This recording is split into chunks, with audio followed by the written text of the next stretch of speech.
The NHI, the National Health Insurance, is aiming to fill at least 44 technical posts by January of next year. They're looking for actuaries, lawyers and medical specialists. At least 30 million rand has been set aside for the budget for salaries. Let's get the reaction then of Mia Malan, Editor-in-Chief of the Bhekisisa Centre for Health Journalism. Mia, always good to have you on eNCA. Sounds like a lot of money, but I know what actuaries and lawyers learn. You can burn through almost 30 million rand very, very quickly, can't you? Yes, these are all positions that will, about half of the positions will be positions that we need for the health department, for a health system in any case, and the other half will be for new functions for the NHI that would create, say, an NHI fund, for instance. And as you've mentioned, it's technical positions, so it's not for people who do HR, for instance. It's economists and public health experts, and those people do earn large salaries. For instance, these 44 positions will be spread among 5 directorates, and it's things like, a directorate would, for instance, be one that procures health services and another one that looks after fraud or tries and prevent fraud. And these chief directors that will head up each directorate will obviously be very senior positions. So yes, it's not a lot of money, but it is money for just this current financial year.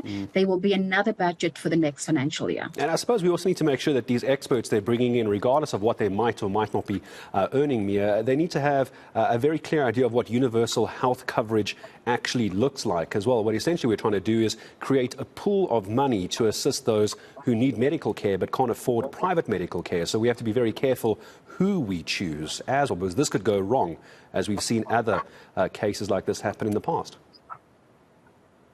According to the health department, many of these senior positions will have to undergo lots of screening, write tests, and that is why it will take several months to select the candidates. They only aim to have some of the positions filled by January next year, and then the rest of those by March. So yes, it would require very specific skills.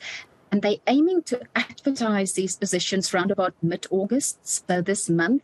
Whether all those processes will be in place to gazette the positions remains to be seen, but that's the idea.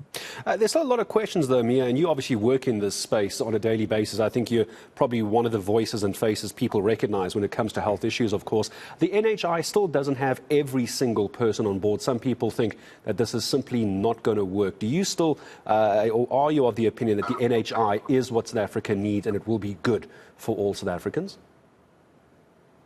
So I think many people agree that the concept of the NHI is what we need. In other words, we need to reduce inequality and we need to make healthcare services more accessible for people, the 86% in the country who use public healthcare services. Where the concerns come in with the NHI is, well, it is a great idea on a piece of paper. In reality, we have to deal with things like managing money, which the government definitely doesn't have a good track record of.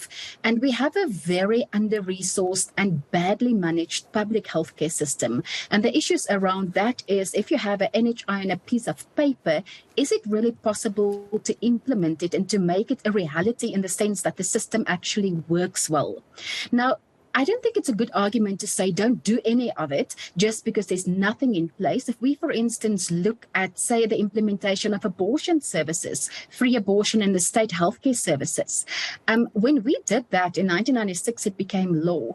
There weren't good structures in place, but we did it. And today we have abortion services, but we don't have very well functioning abortion services. In many state facilities, those services aren't accessible or people don't know where to find them, but we still have them. So the question is, at what stage do you start with a system? How much do you need to have in place? What the health department does, however, say is that this system is not going to be implemented like it says in the bill by the end of 2026. It's going to take years and decades to implement, and it's a long system to implement. What we need in the process is systems and measures in place that improve the public healthcare system and that also, most importantly, prevent fraud.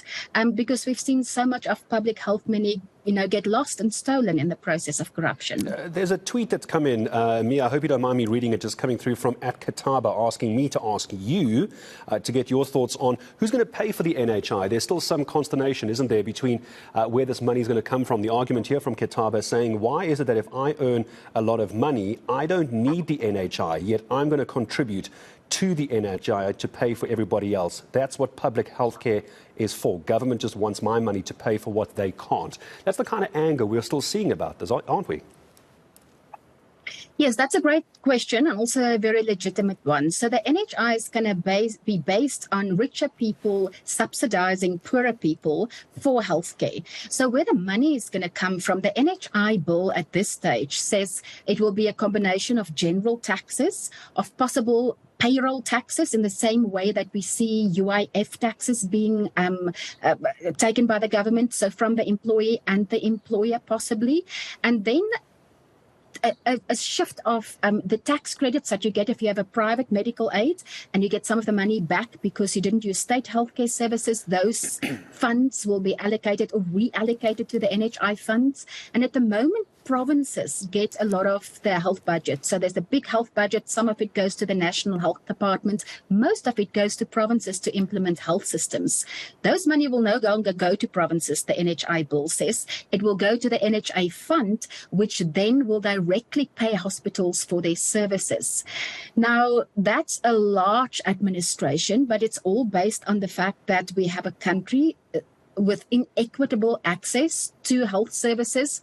And the only way to really make it more equitable, the NHI bill argues, is to then help poorer people by richer people subsidizing them. Where a lot of the money will come from is once the NHI is implemented, if the NHI bill gets passed in its current form, it says that medical aids, private medical aids, will only be able to provide top-up services. So they won't be able to provide the same primary healthcare services as the NHI provides.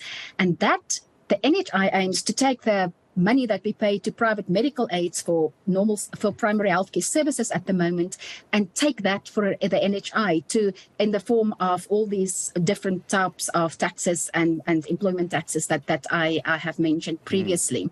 So essentially, what you pay to a private medical aid now will go to the NHI, and you will still be able to have a medical aid, but that will just be for top-up services that the NHI doesn't provide. It could be a range of services, those top-up services. It could be services, similar services to the NHI, but getting them under conditions that the NHI, for instance, don't provide them. Wow, it's fascinating, especially that last part regarding private medical aids and the NHI and the overlap between them. Mia, I didn't know that. Thank you very much indeed.